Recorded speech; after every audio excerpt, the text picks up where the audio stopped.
Right on. Jiggy J, what's up, buddy? What up, James? How's it going?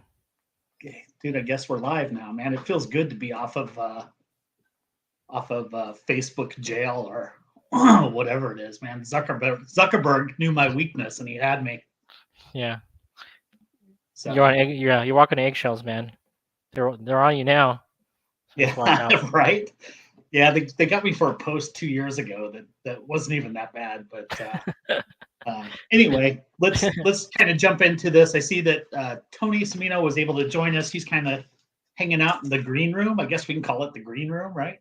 Isn't that Yep. where I don't know, isn't that where Will Smith hangs out before he goes out and pops Chris Rock upside the head? Yeah, that's true. So a couple things. I want to thank everybody for joining us tonight. We're excited to have Tony with us tonight. A couple announcements that we want to just talk about real quick. First off, we want to thank Shields for being the sponsor of the club and everything that they do. If you guys were at Shields this week, did some shopping, were checking something out, saw something you like, drop it in the comments. Let us know what you saw or what you bought. Also, a big shout out to ProPlum, Josh Swigert and Ben Peters over there at ProPlum. Great sponsors of the club. They are providing us with our $25 an hour hourly big bass all season long this year. That's for every tournament except for our April 16th tournament, which is just kind of a fun thing out at Carter. DJ, are you going to fish Carter with us, man? Oh yeah, You'll be there? I'll be there. I have some. Yeah. I need to get some. I lost a couple of big fish there and a couple small ones, but I just want to go back. It's good lake. Yeah. I want warm weather, man. I just want to catch fish, right? Hopefully with some good winds and some overcast, right? Like it was last time.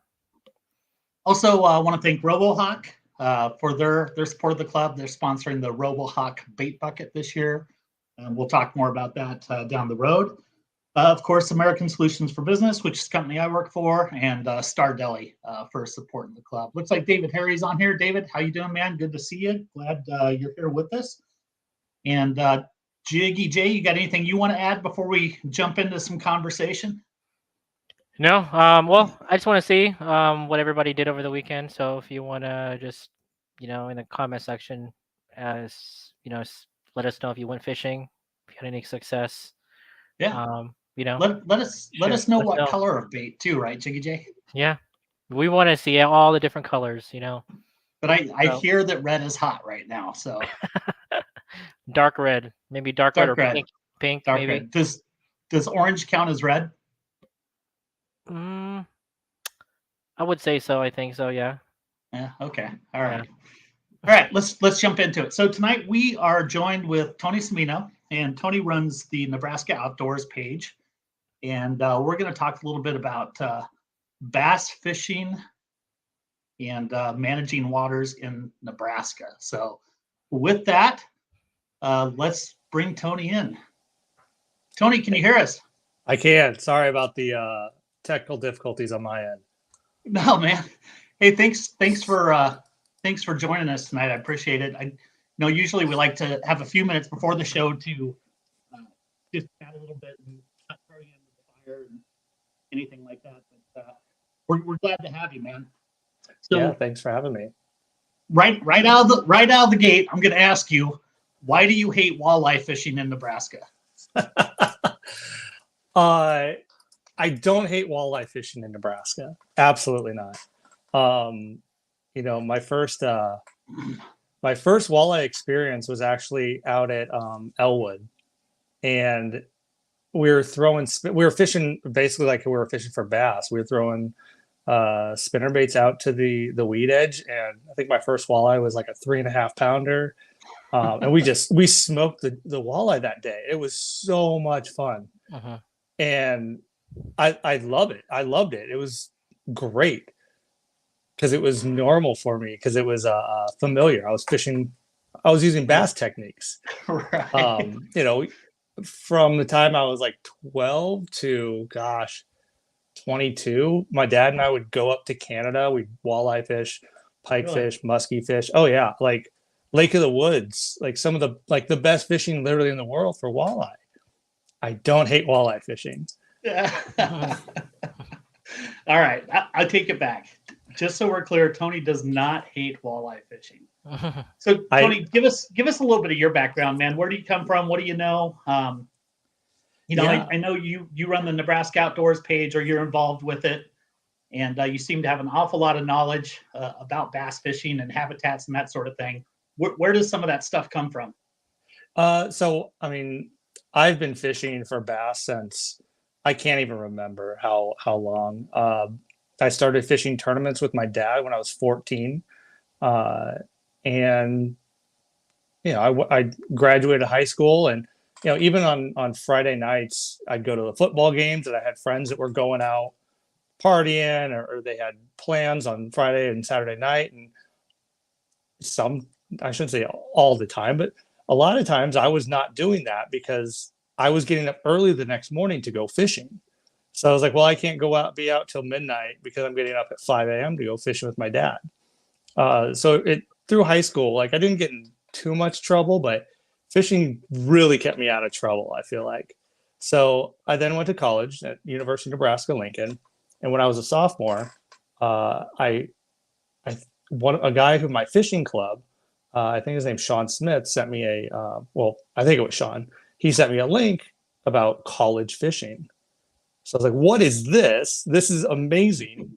And so I think with like 6 weeks between the time we left, or 6 weeks between the start of the tournament and then, I started a bass fishing club. I scoured the internet for people who like to fish. So it was me and another guy, but we had to create a club, and you had to have like 6 people in the club. So I went around to my fraternity, and I had guys sign up just so I could create this club so that I could go to Lake Louisville and fish at the national championship. And so that was the first year. Second year, we grew quite a bit. I think we ended up having like 8 members. The second year, one of which was Ben Milliken. And we fished nationals. Ben fished a couple tournaments. We had a couple other guys from the club fish a couple tournaments. And, then I graduated. I think Kyle Brannick ended up taking over. I jumped into the real world, and I started fishing more and more, but also had to get a real job and all that fun stuff. So got a real job. I ended up meeting a girl. I was supposed to actually move down to Texas and live with my aunt, and then try to become a professional, or at least that was in my mind, right? And I met a girl, and I think like 2 months before, my aunt was up here, and she said, "You're not coming to Texas, are you?" And I said, "Well, I still might." She goes, "No, you're not." I ended up not moving to Texas, but I moved to Arizona with said girl, got engaged, got married, started having kids, moved back here to Nebraska, live in Omaha, and started fishing more and more tournaments here, or trying to at least. So then the next year, I think I moved back in like June of 2017. So the next year, June of 2018, there was the Cornhusker State Games. So I was like, well, I'm going to fish that. Or I should say June. I think it was actually July of 2018. So I'm going to fish Cornhusker State Games. So Dad and I went out, fished Cornhusker State Games. We ended up winning out at Wanahoo. There were 50 boats. We weighed over 20 pounds. But you saw the weights drop off dramatically. It was like first place was 20 pounds. Second place was 18 pounds. Third place was 18 pounds. Fourth place was 16, then 14, then 10, and like over half the field blanked. So it was not good fishing. Dad and I had a blast, but it was not good fishing. So I get on a certain forum that I will not name, and I said, "Hey, Lake Wanahoo is in trouble." Now, at that time, Wanahoo was pumping out big fish, lots of fish, and I was laughed at. I was called a bunch of names, and I was told, "You're crazy. You don't know what you're talking about." So I took that upon myself to go, well, let me see really if that's the case. So I took that as a challenge. Right. And I went back and started pulling survey reports, fish survey reports, and the shocking reports. And I started getting knowledge of them and better understanding of them. And what I found was interesting, to say the least. It showed that some of our lakes were not doing well. And that was kind of frustrating to me because I grew up here, I learned how to fish here, and it seemed that people were happy with the lakes with just the status quo. And I'd say, well, the fishing's not good. They say, well, I can go out and catch fish. Like, that's good. Can you go out and catch 5 fish?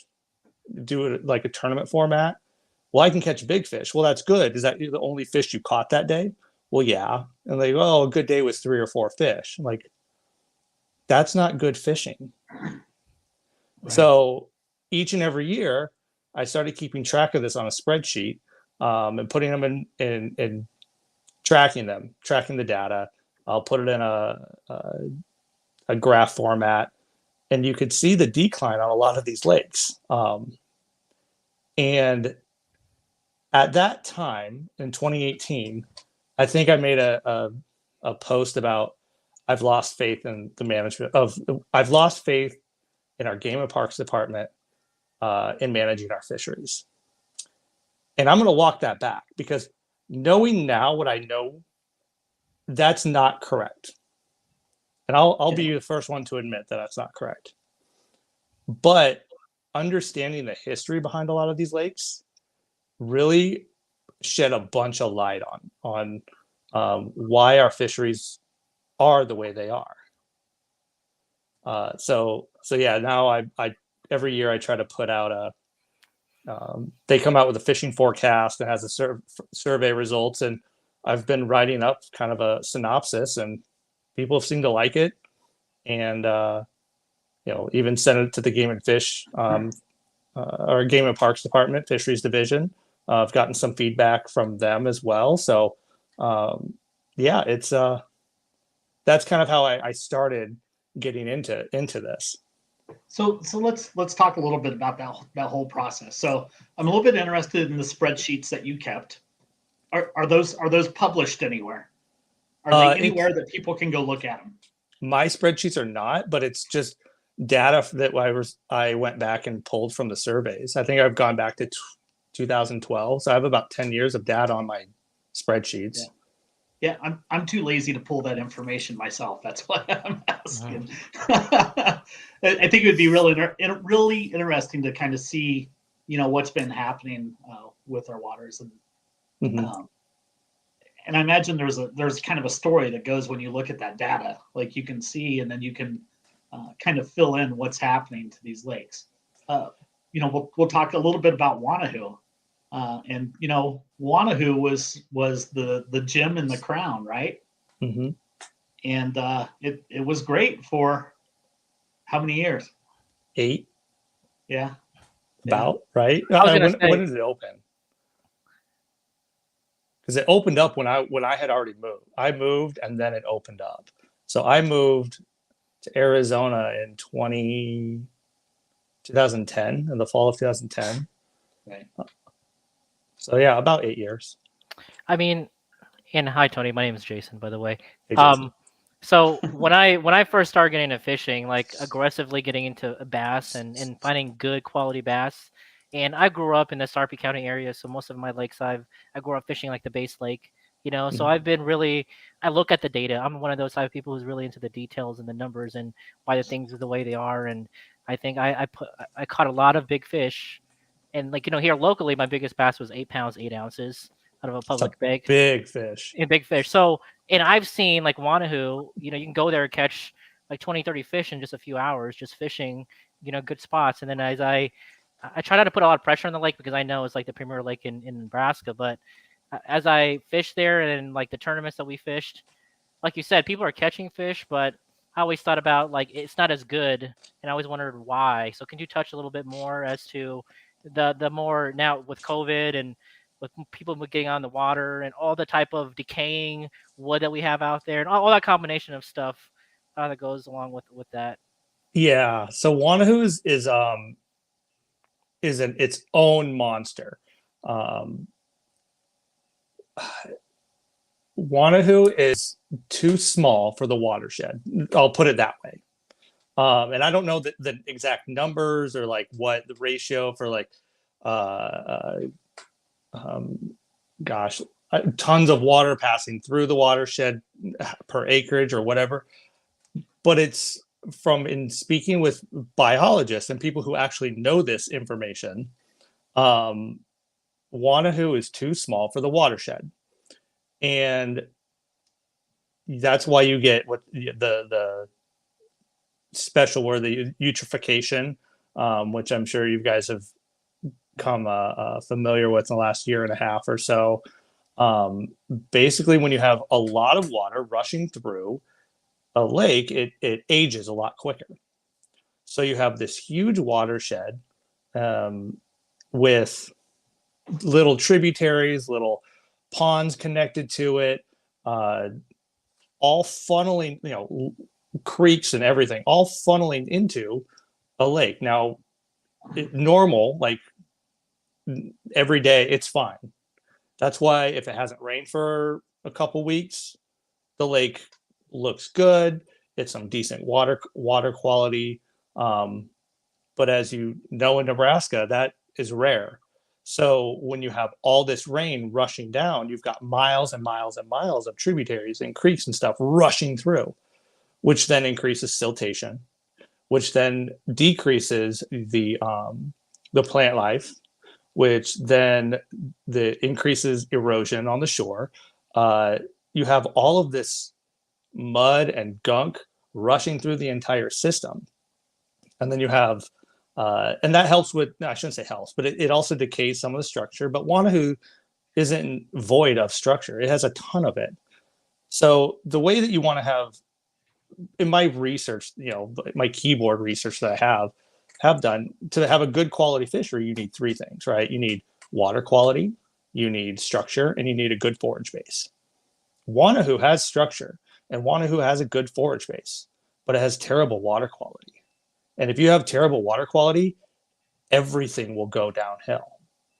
So I just want to jump in here real quick because I think it's important to kind of just talk a little bit about Wanahoo and where Game and Parks went wrong. Was it when they were planning it? Was it?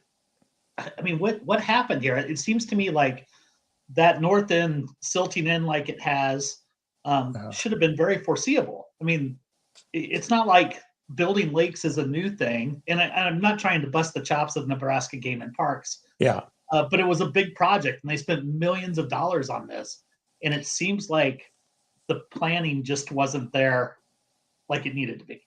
So that's an interesting that you say you blame, and I don't want to use the word blame, but like point the finger at Game and Parks, because I was there too until I found out a whole bunch of information.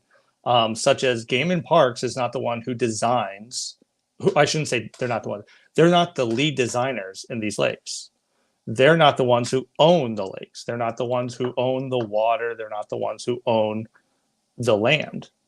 It's typically the Department of Natural Resources or the Army Corps of Engineers. The only way that we're able to, our Game and Parks division is able to provide input is if they kick in money to help Right. so that hey, we're going to kick in some money, so let us design it. So then they can say, well, we need to build a silt dam, so we're able to catch it, and that's either approved or it's not approved by the powers that be. And if the powers that be, who's not Game and Parks, cannot get access to that land, or the landowners are not willing to sell a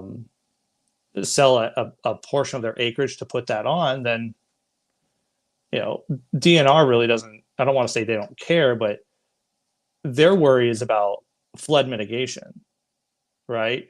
They're not, number one priority is not recreational fishing. So when you start understanding some of the politics behind some of it, you're like, oh, it wasn't their fault. And I almost want to say that they probably knew that Wanahoo was going to do that. If you look at the Game and Parks division, you're able to see some of the projects that they have going on. Because when we buy our license. There's that aquatic habitat stamp. If you go and look at some of their programs and look at Wanahoo, there's currently at least that's last I checked, there was a project specifically to measuring that watershed and trying to manage that watershed. So I don't know where that's at, but I know that they kind of knew what was going to happen.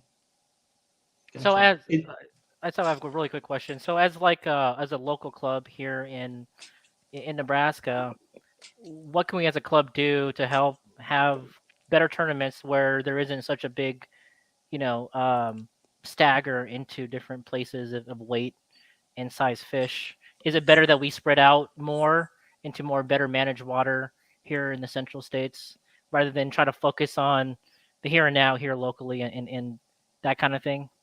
I mean, are you talking about Wanahoo or just in general? Just in general. I don't think so. Like we have what we have. Like we are going to fish the lakes that we're given the opportunity to fish, and managing it by limiting the number of boats, limiting the number of fishable areas, I don't think is realistic nor fair. It's kind of just, unfortunately, the beast that we have to deal with. I was this past year, I had made a comment without doing any type of research, and that I would imagine that most of the clubs in Nebraska, the bass fishing clubs in Eastern Nebraska, probably go to somewhere else to fish, a different lake, a different state to fish. And I was challenged by that, by a state employee who I have a great relationship with. And they said, that's not right. Well, I think it was about 54% of clubs that I was able to find and get their schedule were going to Iowa, Kansas, South Dakota for their club events. So you have that's not only is it the majority, but that is the other 46% of clubs that were, the majority were who were having their tournaments here were the Sticks, Central States, and Big O Bass Club. So you had three very, very reputable large organizations who have a good following, representing 46% or it's around 46% of the bass tournaments in the state. I was like, that is not. Then you start looking at thinking about the business aspect of things. Like, I'm going to Iowa, I'm going to Green Valley, I'm spending money in Creston, Iowa. I'm filling up. I've got my gas. I've got my snacks. I've got my food. I've got my hotel. That's right. Like it's 2 hours. So, or I'm sleeping in the Walmart parking lot, and I'm going to Walmart eating, or that little diner off of Main Street. Like, yeah, that's where I'm spending my money. I'm not spending my money here. Exactly. And then when you buy here in Nebraska, like tackle and things like that, a portion of that money goes back to Game and Parks. Right. So it's like, why are we not taking advantage of some of the I shouldn't say taking advantage. Why are we not managing our lakes better so that the money isn't going out of state? The money's being spent here. Mm-hmm. And not only that, but when we every 10 years, 15 years, it seems that we're renovating a lake, and that's millions and millions and millions of dollars when that's not necessarily needed. We could be doing yearly brushing projects that cost minimal amounts of money, and that would help out the fisheries extend their lives. Wanahoo is not a good candidate for that, I don't think, just because of its own story. But lakes like Wearspan, lakes like Zarinsky, Walnut Creek is a really good example of a lake that has pretty good water quality and really good structure. Yep. And it has lasted the 20 years, 25 years. And it gets a lot of pressure. I live 1 minute away from the lake, and you see so many people there, but it kind of prevents. I don't know what it is. It's just I love that lake so much, and I try to stay away from it as much as possible because I love to go in there a lot, and I just love that lake so much. But I think how it's structured and inside the hills, it kind of protects it a lot from a lot of the wind. So it kind of stay a little bit warmer. More bugs are more present. A lot of more bait fish you see popping a little bit more in the lake. I figure so. Well, that brings me to my next point of you see these old lakes like Wearspan, Zarinsky, Standing Bear, these lakes that were built before Game and Parks really had much of a say in how they were built, are the ones that are not doing great, right? Because they weren't designed to capture the silt. Wearspan has that big spillway, but then it goes through like a mile of mud creek, right? So that still picks up all of that silt. Zarinsky I don't think it has anything preventing that. You have Standing Bear, which is built just like Zarinsky. So you have all this siltation, and in case you guys don't know, bass don't and or can't spawn on silt. Like their eggs will just float away. They have nothing to attach to. Like go take a step into branched oak and you'll go up to your knee in mud. Like that's not conducive for recruitment for bass fishing. So then it slowly just dies. And you're seeing that with some of our older lakes. But if you look at the newer lakes that were being built, Summit Lake has two siltation ponds. That lake has been great. Still has been great. Now the thing with Summit Lake is the hard structure, the hardwood that's deep is gone. It's decaying, and I shouldn't say all gone, but it's decaying, which is why Nebraska Outdoors kind of put together a group to do a brushing tournament up there. You have Prairie Queen it's got just as much, if not more, pressure than Walnut Creek does. That's doing great. It's deep. It's got great water quality. It's got tons of structure. I worry about Walnut Creek that the fishable area is decreasing just because of all of the erosion. Erosion, and that's no one's fault except for the people who are building. Yeah. But it's deep, it's clear, it's clean, it's got tons of stuff. That lake will last just like Walnut Creek. Flanagan is another one that will last. You have Cramper, which is Danish Alps up near Sioux City. That's another great one. You've got Maple Creek. So you have all these lakes that Game and Parks is starting to do more and have more say in how they're being built. And that's why when I was like in 2018, it's like I lost all respect and lost all hope for them to manage our lakes. I'm going to say I'm completely wrong on that. They've lost I don't think that they're able to manage our lakes, our older lakes yet. But if you're following Wearspan, they killed it off. I shouldn't say killed it off, but like they did the retinone treatment, and then they restocked it. Now the thing that Wearspan's lacking is brush and any type of man-made structure or structure that will last. Slowly but surely, they're people I think are dropping some stuff out there, but I think if you were to add more, it would last so much longer. So I want to ask you about that, about adding structure, adding brush to the lakes. I know you've been involved in some projects, and you did the tournament. What are the guidelines for adding structure to a lake? Can I take a PVC structure and just go drop it in Summit on a Saturday? No, absolutely not. You need to have approval from Game and Parks, and then sometimes you need to have approval from the Corps of Engineers. So like you have the Standing Beer, Wearspan, Zarinsky, I think Walnut's in that watershed too. But whatever that watershed that is, that's managed by Army Corps of Engineers. You still have to go through Game and Parks, and Game and Parks will end up getting typically it's a waiver, approval, or a permit for you to do that. But you have to coordinate with Game and Parks. Absolutely. Don't go out. I'm not condoning going out and throwing stuff in lakes, but generally in public lakes. But generally, it's a denied a request. I won't say it's generally denied. I've never personally gone out and said, "Hey, I personally want to go drop my Christmas tree. Can I do that?" I've never asked that. Yeah. But it's typically an event. You need to show that, and I shouldn't say you need to show, but you need to actually have some conversations with Game and Parks. Like, you can't go just drop it on the shoreline. You can't just literally throw it out of your truck and let it roll down the hill. It needs to be kind of attached to something. It should be somewhere where it's not going to obstruct fishing access, so it's not on the shore. You kind of want it so in an area. When I was at Summit, I said, hey, we're going to drop them between 5 to 10 feet.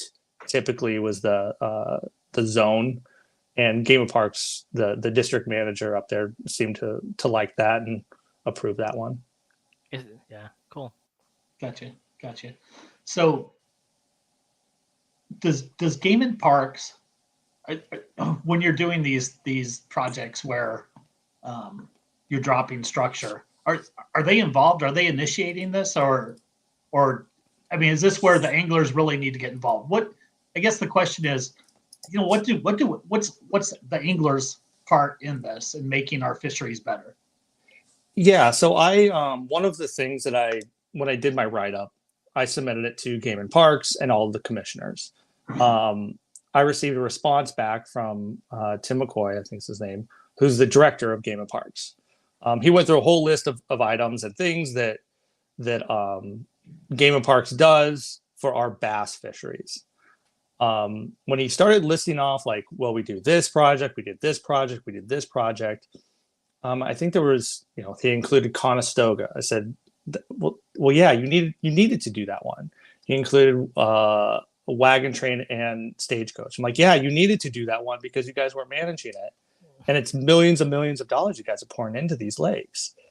And so when I started whittling down that list, there were 2 projects, only 2, that were conducted by Game and Parks. Now, once I started getting all this information and understanding how everything works, Game and Parks they're understaffed and underfunded. Yeah. They don't have the ability to go out and, on a weekend and say, well, I'm not doing anything today, I guess I'm going to go do brush. No, they can't do that because they're busy, they're, for a lack of a better term, they're managing not just bass, they're managing cats, they're managing walleye, they're managing, and especially in the Southeast, hundreds of water bodies.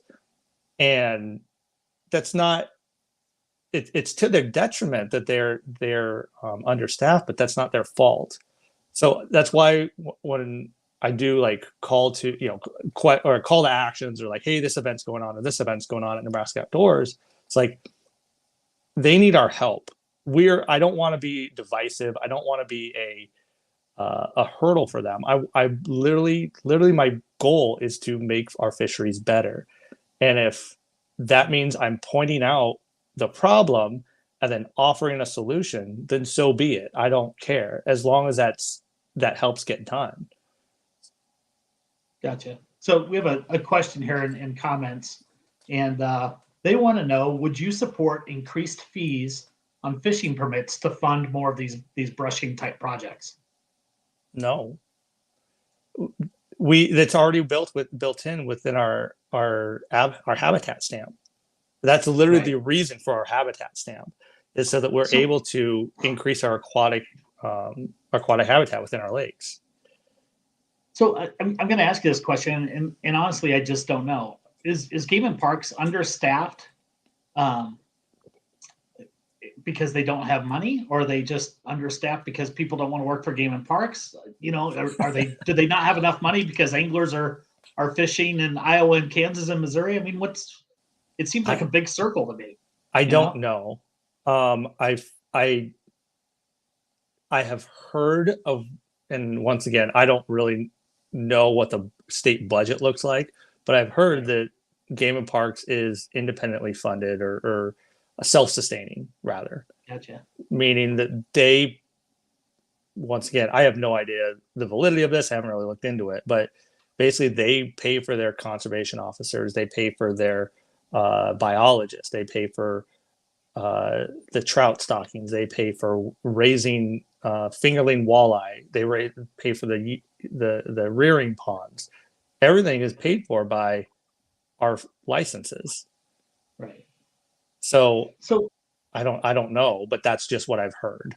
Yeah, it kind of sounds like I really need to have Daryl on here and maybe try to get him to answer some of those questions for me. He is I tell people, like, I've had people ask me, like, why do you hate Daryl? Or I love it when you go after Daryl. I'm like, here, like, let's pretend that I am working for Shields and someone says Shields is terrible because A, B, C, and D. Am I going to say, well, yeah, of course they are? Like, no, I'm not going to say that. Like, they're the ones who sign my paycheck. So, like, I feel like they're doing the best they can. Yeah. But sure. But it doesn't mean that you can't point out what they need to do better. Yeah, exactly. Especially since they're spending our dollars, right? The money that we're pouring into this program. I don't think it's unreasonable for us to ask questions and want to see results from that. Right? Yeah, and that's kind of my want is I want a small. Let's pretend that Game and Park says, Tony, here's $10,000. Go get a group of whoever you want and go put brush in Wearspan. Like, okay, cool. That $10,000 would probably go a pretty long way rather than waiting 10 years doing nothing and then us have to do a retinone treatment, which is going to cost more than $10,000. It's probably going to, I think that retinone treatment, if you include the cost of the fish that died and then it got flushed or what have you, like, that's a lot of money. That's a lot of money. Yeah. Yeah. So by the way, I like your shirt. And so if people don't know, you have a store open on Nebraska Outdoors page right now, right? Yeah, it's just like a Shopify store. I think a shirt's like $17. I've got youth shirts are you getting rich off the shirts? No, I think I get $2 off of it. And the only reason I marked it up that much is because obviously I had to pay for this logo, and I shouldn't say I had to. I donated money.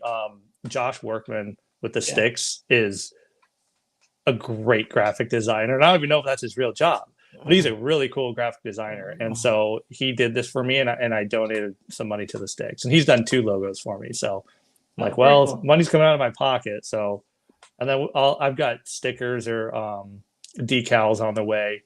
And so I think those are $5. So yeah, I'm not. Yeah. My goal is not to make money. My goal is brand awareness so that people join. And then if we need to say, hey, on this date, we're going to do a brushing project, or on this date, we're going to do a fundraising tournament or whatever, we have more people. Or, hey, Central States is doing a fundraising tournament. When is that? Your road is like a Roadrunner series. Yeah, we're doing the Fishing for Families on August 6th, which is we pulled permits for all Omaha local lakes. Yeah, and fundraiser for Ronald McDonald House. Yeah, so like which is open to kayaks, float tubes, boats, shore, everyone. Yeah. So when I say, hey, guess what? There's a fundraising tournament for Ronald McDonald House that's put on by Central States Kayaks. We have more people who are participating in that. It's like, I want this group to be like I said, not a hurdle for anyone. I just want better fisheries. I've got 3 young kids, and I want to be able to go out and say, hey, just catch anything. My kids go crazy over 3-inch bluegill. I'm like, awesome. I want them to just catch fish and get hooked on fishing so that, they can do fishing tournaments with me when I'm older. Yeah. So how has your fishing developed? I know you say you talked about a lot about walleye fishing, but today, how do you fish and like to fish? Oh man. So I'll throw shaky heads. I'll power fish. I do almost anything and everything. I used to just love a Texas rig, like high school. Me. Yeah. All through high school, all through college, Texas rig. Then I graduated from college. I was like, all I'm going to do is crankbait. I love crankbaiting. Drop shot is stupid. Chatterbaits are stupid bait. Give me a square bill. Give me a deep diving crankbait. I love crankbait. And then I moved to Arizona, and I'm throwing like 17-pound mono, and I own like one spinning rod, and I'm just getting my butt whooped. I'm doing these. I mean, there's nothing, no way else to put it. It's getting slaughtered. So then I started understanding, like, hey, you need fluorocarbon. You go to Lake Havasu, you need 6-pound fluorocarbon, which I'm like, I'm not ice fishing. I'm catching 3 or 4 pound smallies. They're like, you need that. You need 15-pound fluorocarbon if you're ripping it out of grass. Like, that's great and all, but then the fish eat it, and then their mono stretches. So it's like I'm all over the board just because of my fishing experience. Right. I'm also the president of TBF Nebraska. So if anyone is a non-boater or a boat, I should say boater or non-boater, if any kayaker want to go as a non-boater, we're having our TBF state qualifier up at Francis Case. And the last time I fished Francis Case, I had to drop down 2 6-pound test fluorocarbon to even get bit. Like, Wow. it was nuts. But once I figured that out, I caught a bunch of fish. It was tons of fun. So yeah, I mean, I love to power fish. But I always have a drop shot on my deck. Cool. So you've developed more into a more well-rounded fisherman, from power to more finesse. I wouldn't say well-rounded, but I'm a rounded. Yeah. Yeah. Hey, I was checking out this post on your page about these guys over at Green Valley and 12 Mile this weekend. Oh yeah. Oh, gosh. Wow. Yeah, man. Monster bags, man. Oh, can't wait. So that watershed is really interesting. But one thing that they always do over there, because it's the conservation officer, the biologist for Green Valley, 12 Mile, and 3 Mile, it's the same group of guys. Right. And I've emailed them and just say, hey, awesome fisheries, thank you. And they're like, we don't get enough of that. Like, yeah, I figured, but they are constantly brushing. Like, I pulled into a cove last year at Green Valley, and it was just like scattered with cedar trees, and I'm like, this is awesome. I didn't catch anything out of it, but like, I know where it is this year. I'm gonna go run a swim bait across them, because they're it's probably 6-7 foot where it normally is, but these trees are sticking out, so they're huge brush piles. Yeah. Uh-huh. We know that lake well. We fished both Green Valley and 12 Mile last year, and Nate Gloria knows that cove very well, because he pulled the winning bag. And kind of funny story that day, I was fishing across the lake, and I was working a DT6 along a grass line, and I hooked a 20 1/4, and I was like, yes. Ooh. Was just pumped. And I had big bass for about 10 minutes till he put up a 21. God dang it.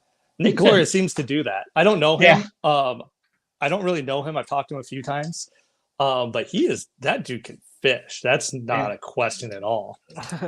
He's a stick, man, and he's kind of the guy in our club that everybody seems to be chasing, right? I mean, it's healthy competition, but I think if you ask most guys in our club, they'll say, "Yeah, I just want to beat Nate. That's all I want to do. I just want to beat Nate."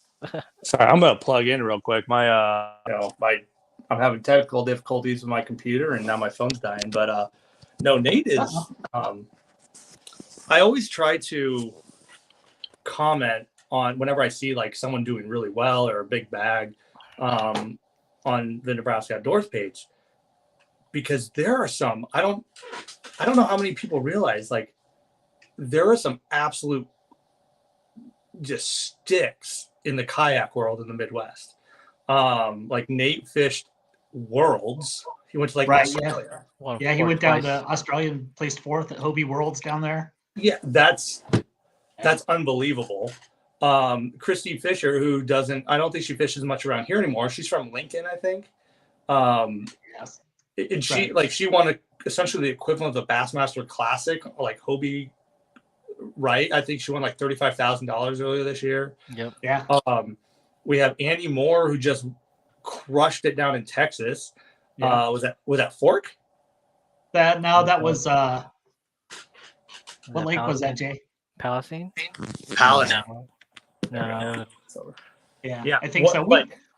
We sent a group of anglers down to Fork, and we did really well down there. Our guys did awesome. They got second let's say 2nd, 5th, 13th, 23rd, and like 42nd out of 150 anglers or something. So that's just unbelievable to me, because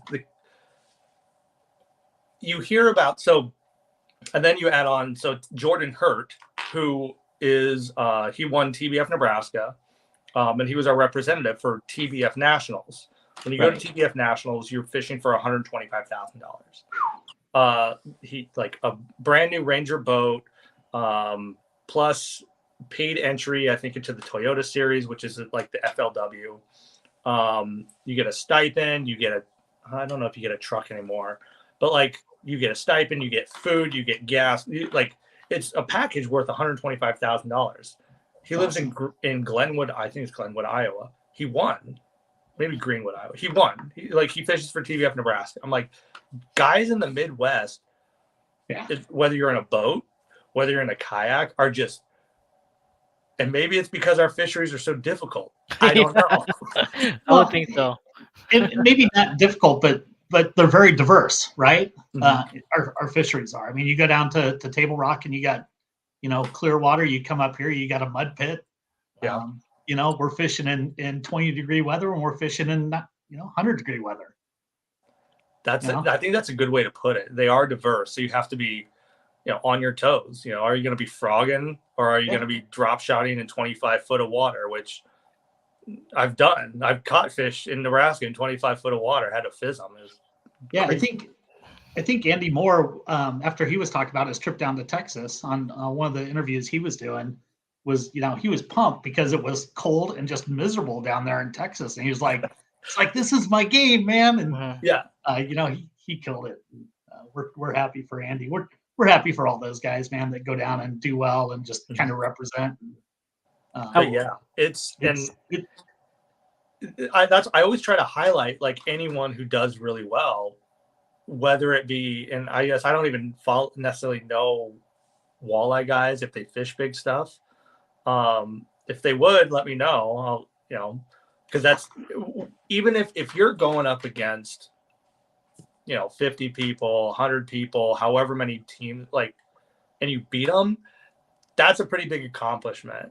That's really, and especially when you have locals, especially, you unlocked that lake and you're the best at that lake. I think that's, I'm a nerd, but I think that's awesome. So I want to celebrate that. So I want to make sure that people are aware that, we've got some crazy good anglers here in Nebraska. Yeah, for sure. And Nate Gloria is one of those on Wanahoo. He just knows. In fact, I think he put up 94 and a quarter last year in our tournament at Wanahoo. I saw that. I think it's equivalent to, it's over. Is it like about 20 pounds? Yeah. I mean, it was just a fantastic day, and it was cool to watch. I mean, we're a big fan of rooting for each other as much as we want to beat each other. But it's fun when you see a guy in your club, do that well. As much as it's fun to see like that new angler who's cashing his first check. I mean, we like to celebrate those guys as well. So, hey Tony, I had a question about the lakes that are in like the SRAs of like Louisville or Two Rivers and that type of fishing, and how I always tend to fish those early in the season and able to fish those even later into the season because of just how warm they get, and they always have good vegetation generally. I know we had a flood a few years ago, but could you shed light on those type of fisheries? Those are the lakes I take my daughters to, and I don't say that like in a negative fashion. I take them there because it's good fishing. Yeah. And I think Game and Parks realizes that, it's good fishing there. Lake number 2 at Louisville, they had like a crazy number of bass. Now they're all small, but when I take my kids out, I just want them to catch anything. Right. So we went out there probably a couple of years ago, and they were busting shad.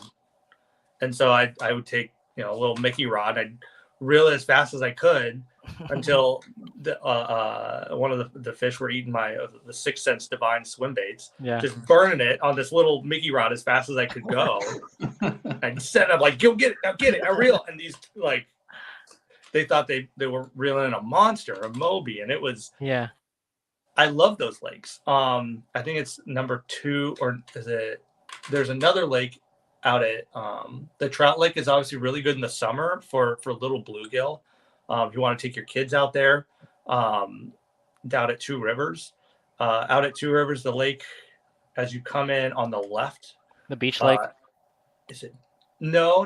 It's as you come in, it's on the left-hand side, at Two Rivers.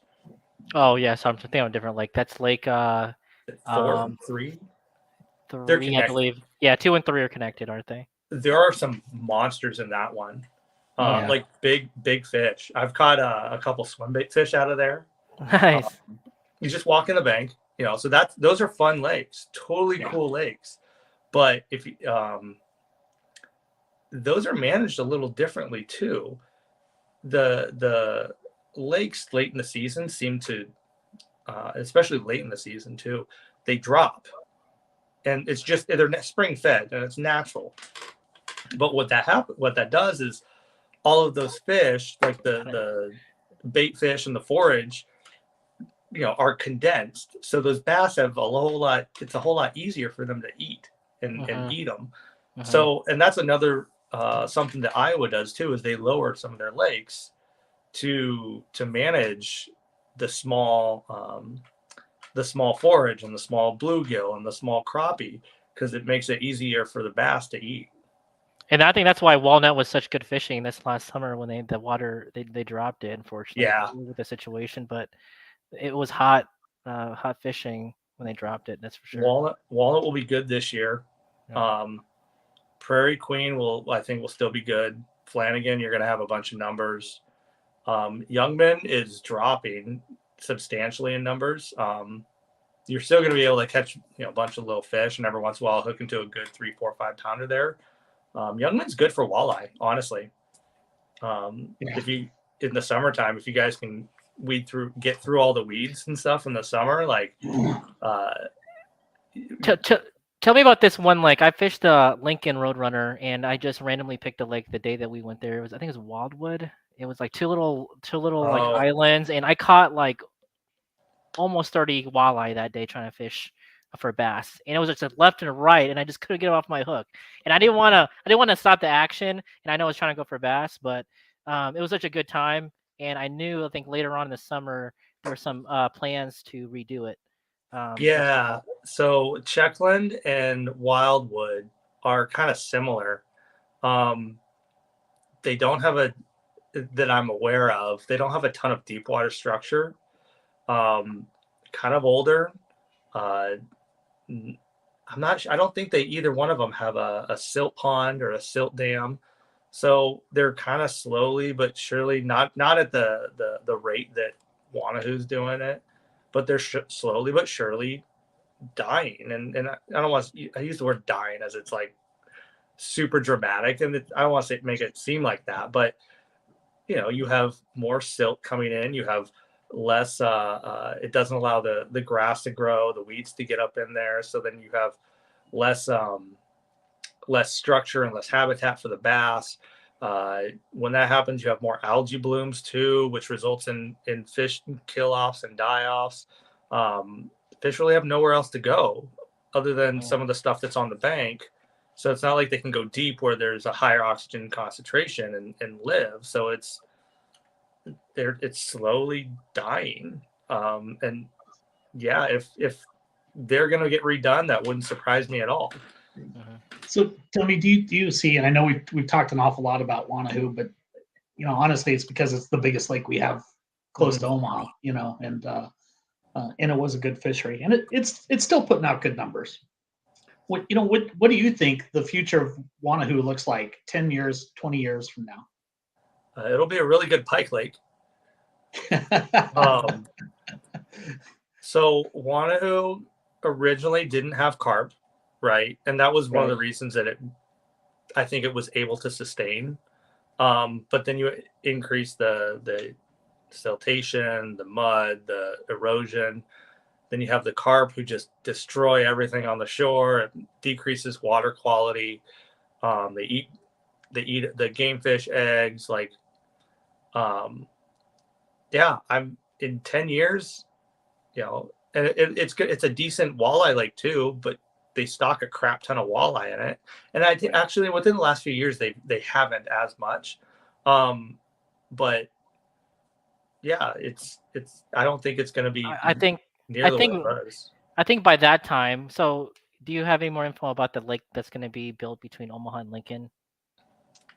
That Yeah. proposed lake in the future. So, maybe one who might even be that important later on. So, So there's a lake in Iowa. It's called Black Hawk Lake.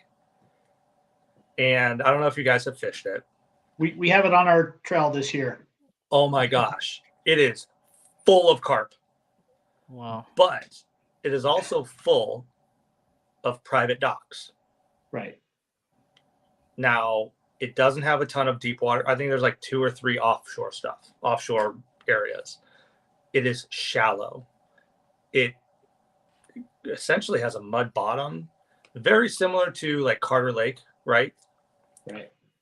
But it has a ton of docks, also known as structure and habitat. Right. I weighed 17 pounds when I was there.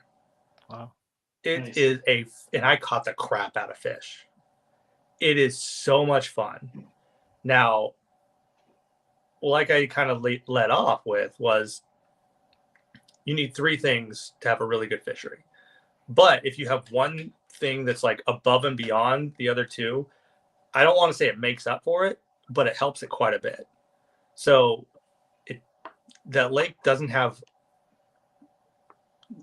it doesn't have terrible water quality, but it doesn't have good water quality. Black Hawk.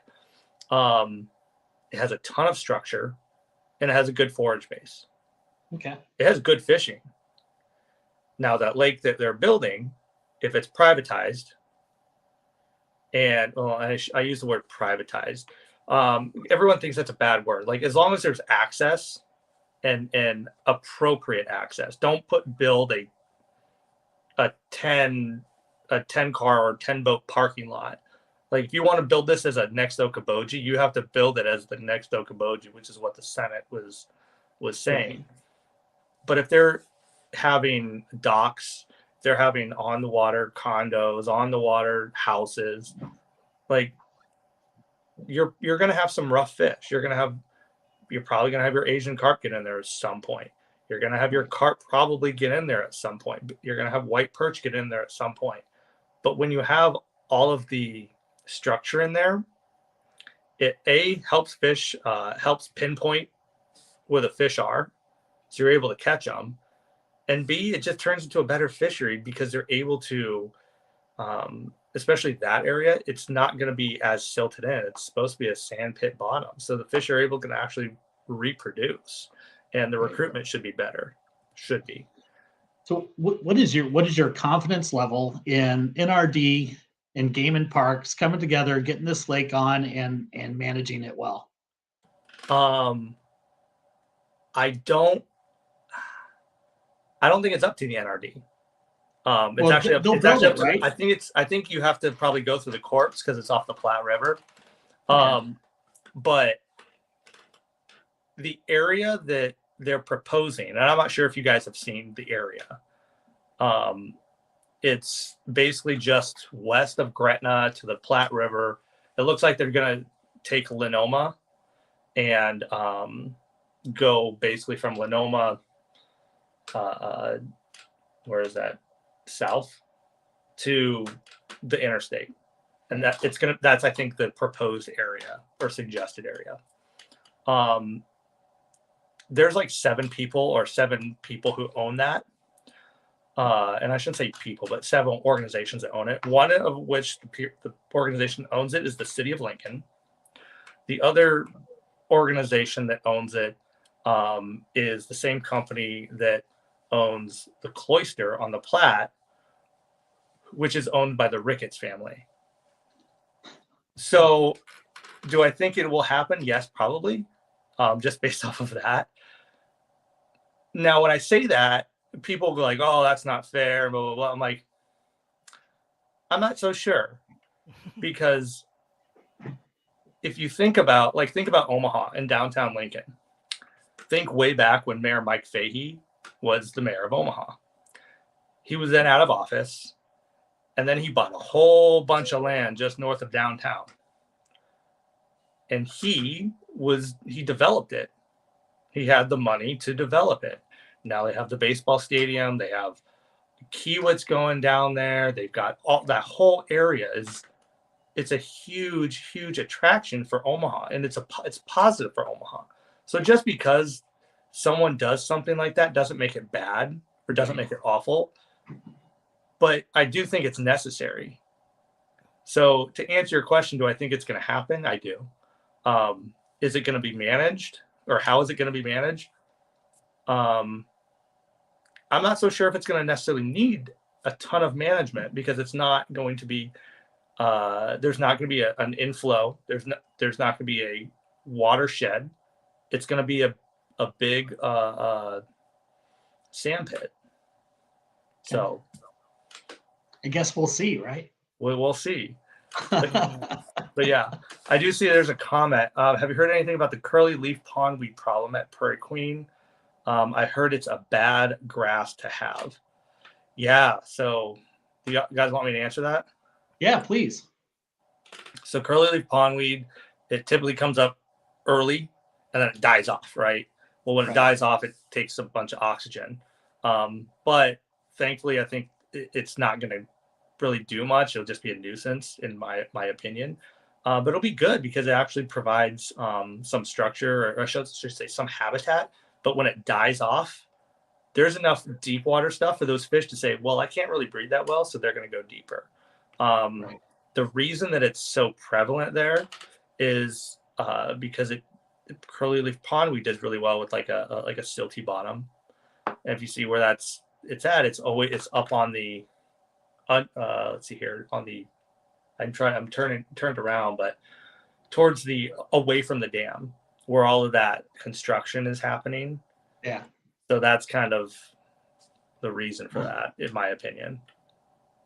Yeah, it's hard for me, and I'm a guy who came from Colorado, where I could go in the mountains and enjoy a lake or a river and not see anybody all day. Yeah. And it's different here, and it's hard to see all that construction taking place around Prairie Queen. And I know it's not comparable to being in the mountains or anything like that, but all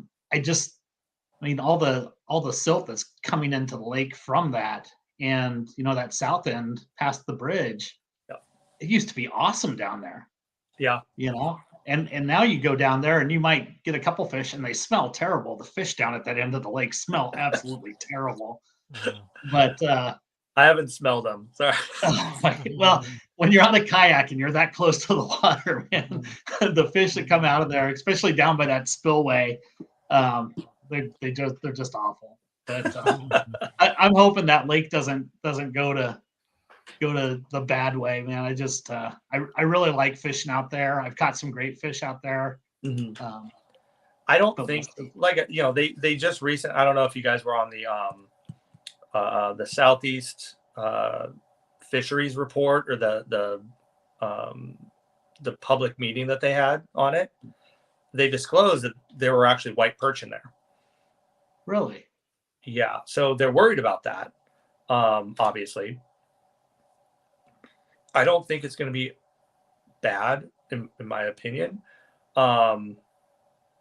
Because I feel like the predator fish will still be able to do well and eat, but yeah, that's a concern for game and parks. I got into a nice argument with a cat fisherman because I was like, yeah, the cat fishermen are the ones who put it there.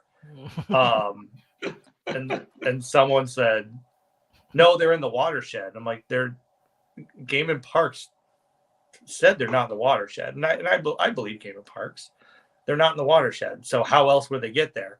Well, let's see here. Walleye fishermen don't use them as bait. Bluegill fishermen don't use them as bait. Bass fishermen don't use them as bait. Well, someone said it was is like waterfowl were eating white perch eggs and then pooping them out in the lake.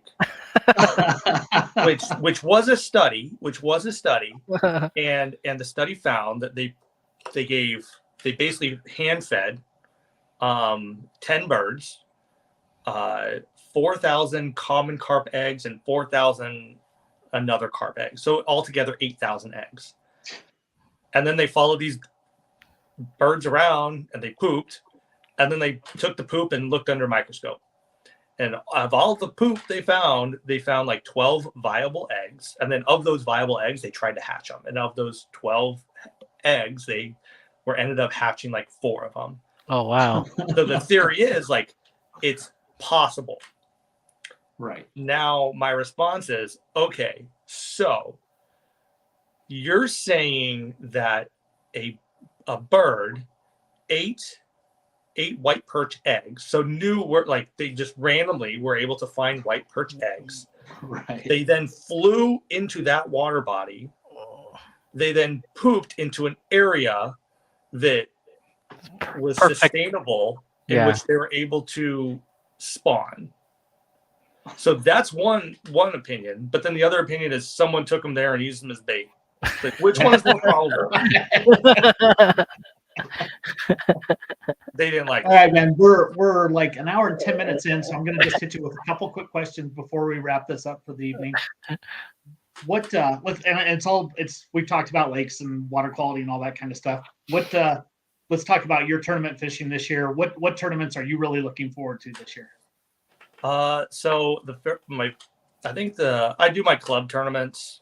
There's a group of us, like 6 to 8 guys that just been enough poop talk. I've been it all day. So I do a club tournament. We're called Big Bass. We got 3 prospective members this year. Hopefully we can grow a little bit more next year. So those guys are always fun. I fished with those guys for like 15 years. Amazing group of guys. So I'm looking forward to that.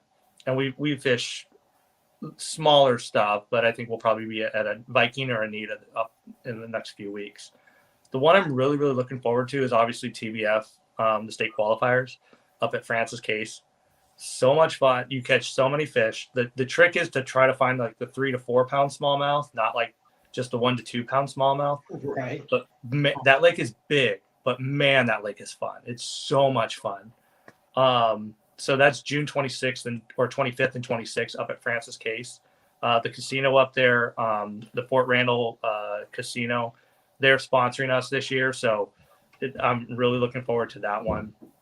Also the For Our Futures tournament, which Brett Bylar is putting on. It's an adult child, tournament. I'm going to be fishing that with my daughter. She's 7, and I think we're going to probably have like matching shirts like this. Like, I'm really looking forward to that. And then I'm going to try to be fishing the Central States tournament, and also I'm going to be working and trying to still get that brushing tournament off the ground, and hopefully I can get it at Weir Span. I had some commitments that kind of have backed out or haven't responded to me, even though they told me a couple months ago they were interested. So I'm trying to get that sorted out too. But yeah, those are the tournaments I'm really, really looking forward to. But Francis Case is going to be awesome. Good luck, man. Awesome. Thank you.